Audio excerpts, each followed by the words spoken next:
Donald Trump का घनचक्कर बन गया है और ऐसा घनचक्कर बन गया है कि पिछले 7 घंटे में जब से सीज फायर का ऐलान हुआ है तब से डोनाल्ड ट्रंप तकरीबन 5 ट्वीट कर चुके हैं। और हो सकता है कि खबर जब तक मैं करूं एक आध ट्वीट वो और कर दें, और हो सकता है कि जब तक आप तक ये खबर पहुंचे वो एक दो ट्वीट और कर दें। अब वो मोटे मोटे तौर पर कह क्या रहे हैं इस बात को समझना बहुत जरूरी है। अमेरिका के अंदर डोनाल्ड ट्रंप की बहुत भारी बेइज्जती हो रही है, और केवल ट्रंप की नहीं हो रही है बल्कि अमेरिका की भी बेइज्जती हो रही है। और अमेरिका का जो अपमान हो रहा है उसको लेकर के डोनाल्ड ट्रंप को कोसा जा रहा है। पहला सबसे बड़ा अपमान तो यही हो रहा है कि ये सीज फायर का जो ऐलान हुआ, इस सीज फायर के ऐलान से पहले पाकिस्तान के प्रधानमंत्री शहबाज शरीफ ने उन्होंने जो है वो सीज फायर का एक तरीके से आप ये कहिए कि ड्राफ्ट जो है वो रख दिया। अब दुनिया भर में थू थू इस बात को लेकर के हो रही है कि पाकिस्तान जैसा देश वो अमेरिका को कह रहा है कि साहब आप सीज फायर कर लो। 12:46 पर रात को शहबाज शरीफ ने सबसे पहले ट्वीट करके, ये ट्वीट है शहबाज शरीफ का 12:46 का, और इसमें वो कहते हैं कि मैं अनुरोध करता हूं कि आप सीज फायर कर लीजिए। और इसके 3 घंटे के अंदर अंदर डोनाल्ड ट्रंप 4:02 पर कहते हैं कि हम सीज फायर कर रहे हैं। अब इसको लेकर के अमेरिका के अंदर इतनी खिल्ली उड़ रही है कि आपको झुकना भी था तो किसके सामने झुके। और डोनाल्ड ट्रंप अब इसका डैमेज कंट्रोल करने में जुटे हुए हैं। और अब जो है वो खबर सामने ये आ रही है कि साहब पाकिस्तान नहीं बल्कि चीन के कहने पर ईरान जो है माना है, चीन ने ईरान को तैयार किया है। मतलब कुल मिलाकर के ये है, अगर आप इसको समझ पाए तो समझ लीजिए, जरा जो फीलिंग्स अमेरिकन की इस वक्त में है उसको समझिए, कदर कीजिए उनकी, उन बेचारों की क्या हालत हो रही है। पहले तो चारों तरफ से गालियां उनके ऊपर पड़ रही है, और ऐसे में ये कहा जा रहा कि भैया माने भी तो माने किससे, पाकिस्तान से माने। तो डोनाल्ड ट्रंप ऐसे में इसको कवर फायर करने की कोशिश कर रहे हैं, और वो कह रहे हैं कि नहीं नहीं, हमने चीन जो है वो, चीन ने ईरान को तैयार किया और इसलिए हम तैयार हुए हैं। ये मैं नहीं कह रहा हूं, उनके ट्वीट्स कह रहे हैं। मैं एक एक करके सारे ट्वीट्स आपके सामने लेकर के आने वाला हूं। CNN के ऊपर बुरी तरह से बौखला रहे हैं डोनाल्ड ट्रंप। CNN को बहुत बुरा भला अनाप शनाप जो कहने लग रहे हैं।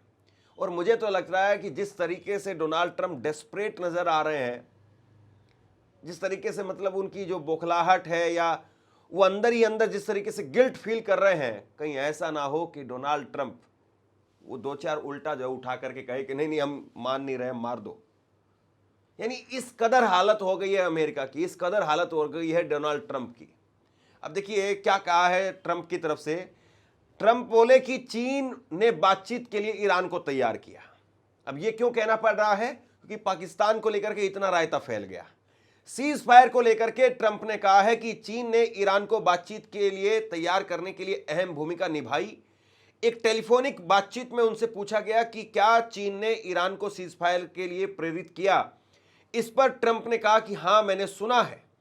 हालांकि इस मुद्दे पर चीन के विदेश मंत्रालय के प्रवक्ता की ओर से अभी तक कोई आधिकारिक प्रतिक्रिया आना बाकी है। वॉशिंगटन स्थित चीनी दूतावास के प्रवक्ता लियू पेंगयू ने कहा कि संघर्ष शुरू होने के बाद से ही चीन सीज फायर और युद्ध खत्म कराने के लिए काम कर रहा था। उन्होंने कहा कि चीन हर उस प्रयास का स्वागत करता है जो शांति की दिशा में हो। सभी पक्षों को बातचीत के जरिए मतभेद खत्म करने चाहिए। चीन ने उम्मीद जताई है कि सभी संबंधित पक्ष इस मौके का फायदा उठाकर जल्द से जल्द संघर्ष खत्म करेंगे। गौरतलब है कि चीन इससे पहले 2023 में ईरान और सऊदी अरब के बीच में समझौता कराने में अहम भूमिका निभा चुका है। अब यहां पर 2-3 बातें आप समझिए। डोनाल्ड ट्रंप की फजीयत हो रही है। अब ये टेलीफोनिक इंटरव्यू के जरिए डोनाल्ड ट्रंप अंदर खाने से अपनी तरफ से जो है वो मैसेज देने की कोशिश कर रहे हैं कि साहब पाकिस्तान नहीं है बल्कि चीन है। क्योंकि चीन के सामने अगर एक तरीके से आप यूँ कहिए कि ये बात निकल करके सामने आएगी कि चीन ने सारे मध्यस्थता और सारा मामला जो चीन ने तैयार किया, तो कम फजीयत होगी। पाकिस्तान जैसा देश जो है अगर वो मध्यस्थता करवा रहा है तो इस बात से अमेरिका की बहुत फजीयत हो रही है कि भैया जिनको कोई दुनिया में कर्जा देने वाला आदमी नहीं है, जिनसे सऊदी अरब अभी 2 दिन पहले कह रहा था कि हमारा कर्जा वापस करो, और जो शहबाज शरीफ जो है वो अपने पेट्रोल की कीमतों को लेकर के, आटे दाल को लेकर के बार बार टीवी पर आकर के उनको अपने लोगों को बताना पड़ता है, वो पाकिस्तान अब सीज फायर करवा रहा है। तो ये इस वक्त में जो है वो पूरी दुनिया के अंदर डोनाल्ड ट्रंप के लिए अमेरिका की छवि के ऊपर बट्टा लगाने वाली चीज हो गई है, और इसीलिए डोनाल्ड ट्रंप को इस तरह की हरकतें करनी पड़ रही है। अब इसके बाद में देखिए एक और जो है वो खबर निकल करके सामने आई है। हालांकि जो 10 शर्तें रखी गई है उसमें कहीं पर भी ऐसा नहीं है कि ईरान अपना यूरेनियम वो देगा अमेरिका को, कहीं पर भी ऐसा नहीं लिखा है। लेकिन डोनाल्ड ट्रंप क्या कह रहे हैं जरा सुनिए। डोनाल्ड ट्रंप ने कहा है कि ईरान का यूरेनियम संभाल लिया जाएगा। सीज फायर के बाद में ट्रंप ने ईरान के यूरेनियम को संभालने की बात कही है। एएफपी को दिए इंटरव्यू में ट्रंप ने कहा कि इसे पूरी तरह संभाल लिया जाएगा, नहीं तो मैं समझौता ही नहीं करता। हालांकि उन्होंने यह नहीं बताया कि इस दिशा में क्या कदम उठाए जाएंगे। जैसा कि मैं आपको बता रहा हूं, डोनाल्ड ट्रंप की इस वक्त में जो स्थिति है वो ऐसी हो गई है कि ना निगले बन रहा है ना उगलते हुए बन रहा है। यानी गले के अंदर फांस पिछले 40 दिनों से जिस तरीके से ईरान बना हुआ था, और अब सीज फायर के बाद में ईरान ने एक तरीके से आप यूं कहिए कि ट्रंप के गले में जाकर के गुब्बारा फुला दिया है। यानी जो सांस की नली है उस पर दबाव पड़ रहा है। और डोनाल्ड ट्रंप साहब जो है वो अब इंटरव्यूज के अंदर कह रहे हैं, अब इंटरव्यू में तो आप कुछ भी कह लीजिए, इंटरव्यू में कोई कुछ भी बोले, लेकिन जो सरकारी आपस में जो 10 पॉइंट का जो फॉर्मूला एक दो देशों के बीच में आदान प्रदान हुआ है पाकिस्तान के जरिए, उसमें कहीं नहीं लिखा है कि यूरेनियम देना पड़ेगा। लेकिन अब इंटरव्यू में ठेल रहे हैं लगातार इस नैरेटिव को कि हम तो यूरेनियम भी ले लेंगे, हम तो चीन से वो कर रहे हैं, हम स्टेट ऑफ हुर्मुज को भी संभालेंगे। ये नैरेटिव की लड़ाई जो है वो इस वक्त में डोनाल्ड ट्रंप जो है वो लड़ रहे हैं। इस वक्त में चाइना, यहां पर ईरान के अंदर आप देखेंगे तो बहुत अलग ही किस्म का माहौल है, बहुत अलग किस्म का माहौल है। जरा ये एक छोटी सी तस्वीर आप देख लीजिए।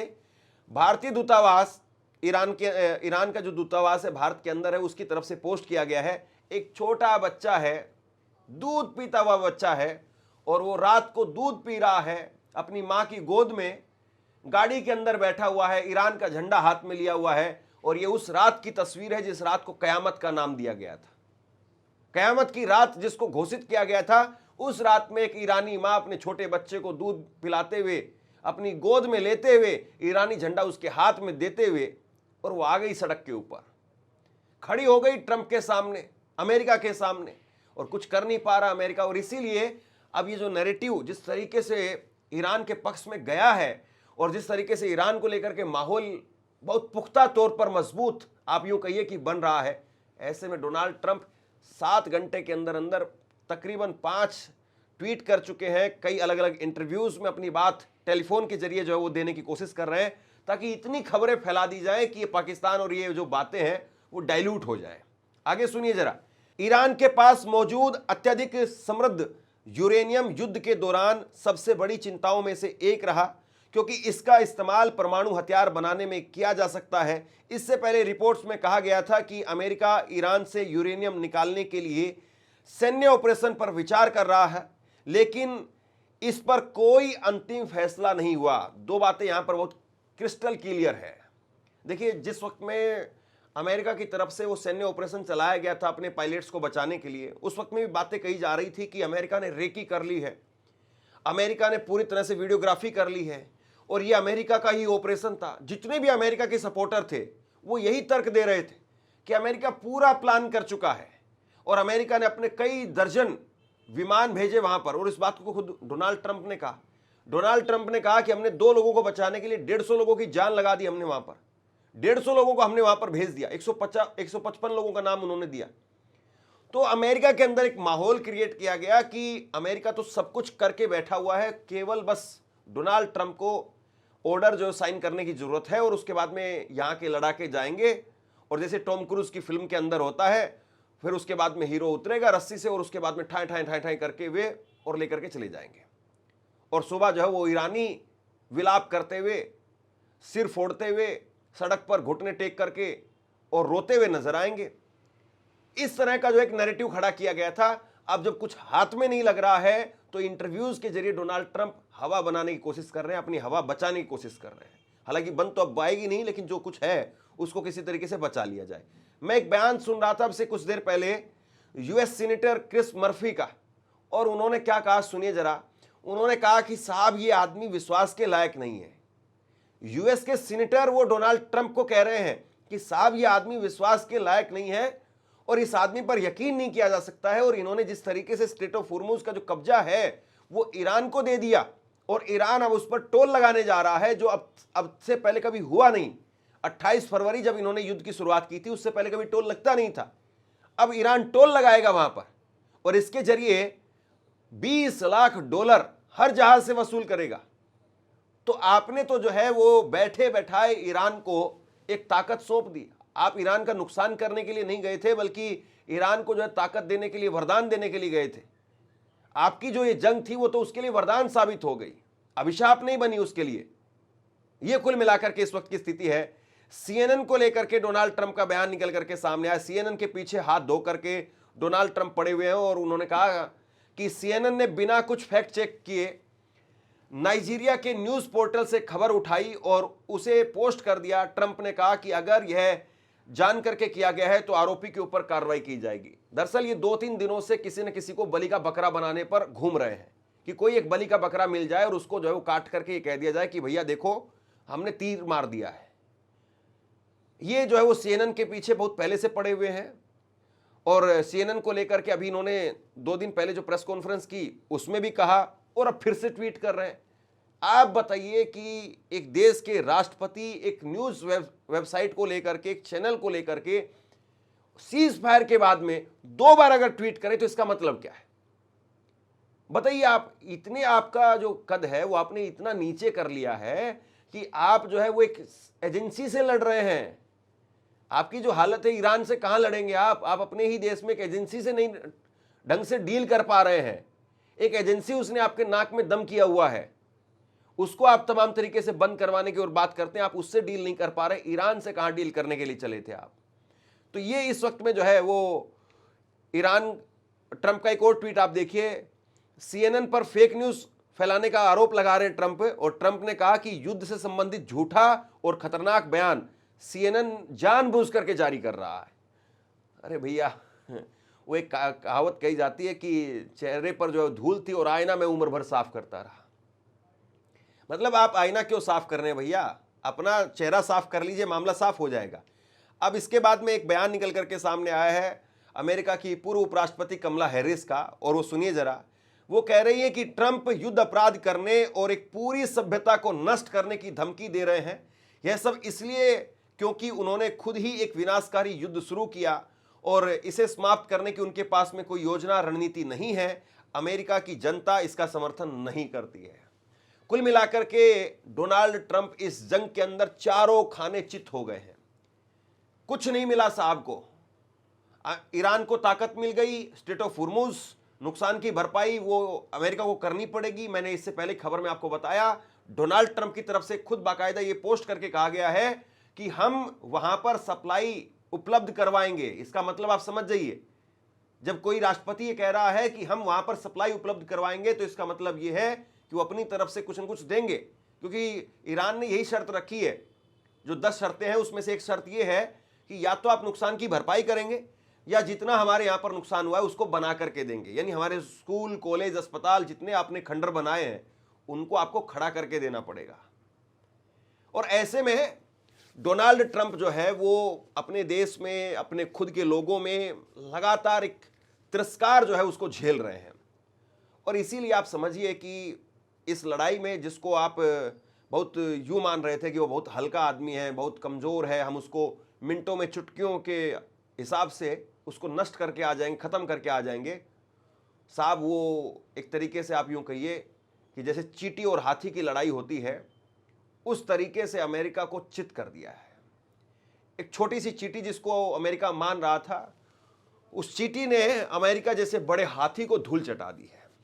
अब डोनाल्ड ट्रंप क्या करेंगे, ये बहुत बड़ा सवाल है। और मैं इस बात को आज भी पुख्ता तौर पर कह रहा हूं कि ये 14 दिन का जो इनकी तरफ से सीज फायर का ऐलान किया गया है, अब ट्रंप के सामने 2 बातें हैं। या तो इसको कड़वा घूंट पी करके गटक जाए। उनके जो लोग हैं वो हो सकता है कि वो डोनाल्ड ट्रंप को ये कह रहे होंगे और ये कह करके मनाया गया होगा कि अभी नवंबर का जो मिड टर्म इलेक्शन है वो बहुत दूर है, और अगर अभी सीज फायर होता है तो 15-20 दिनों के लिए और शिशाल इधर होगी, लेकिन उसके बाद में इसको मैनेज कर दिया जाएगा और कुछ न कुछ 2-4 चीजें या टैरिफ वगैरह में जो पैसा आएगा उसको हम दिखाएंगे और नैरेटिव को बदल देंगे, माहौल बदल देंगे। और अगर ये युद्ध शुरू हो गया और अगर आपने कहीं पर मार दिया उनके परमाणु ठिकानों पर या पावर प्लांट्स पर और उसके बाद में वो अरब देशों के ऊपर मारेंगे, तो ये नवंबर तो छोड़िए, आप 9 साल तक भी काबू में नहीं आएगा। आपको इतना लंबा युद्ध जो झेलना पड़ेगा, कुर्सी आपकी बिना चुनाव लड़े ही चली जाएगी। और इसके बाद में ट्रंप ने कहा होगा कि चलिए ठीक है अगर ऐसी बात है तो। लेकिन अभी जिस तरीके से ट्रंप की और शिशाल इधर हो रही है, मैं फिर इस बात को कह रहा हूं कि हो सकता है कि ट्रंप अपना जो एक पेशेंस है उसको फिर खत्म कर दें या फिर जो है उसमें वो हार जाएं और हो सकता है कि कुछ और उटपटांग जो है वो बयान दे दें या और उटपटांग तरीके से कुछ न कुछ हमला जो है वो कर दें या इजराइल के जरिए करवा दें। इस बात की संभावना जो है इन 14 दिनों के अंदर भी बनी रहेगी। जब तक पुख्ता तौर पर अगर कोई डील साइन नहीं हो जाए, कहा नहीं जा सकता है। बाकी जो भी अपडेट्स निकल करके सामने आ रही है वो आप तक पहुंचाने की कोशिश है। आप बताइए आपको हमारी खबरें कैसी लग रही है, हमें सुझाव भी जरूर दीजिए ताकि मेरी भी जानकारी के अंदर और इजाफा हो। और जिस तरीके से ये सीज फायर हुआ है इसको आप कितना सही मानते हैं, अमेरिका पर कितना भरोसा यकीन किया जा सकता है, वो भी नीचे अपने कमेंट सेक्शन में जाकर के जरूर बताइए। इस वीडियो को लाइक कीजिए, चैनल को सब्सक्राइब कीजिए और अगर संभव हो तो आर्थिक तौर पर थैंक्स बटन का प्रयोग करके हमें मदद कीजिए। शुक्रिया।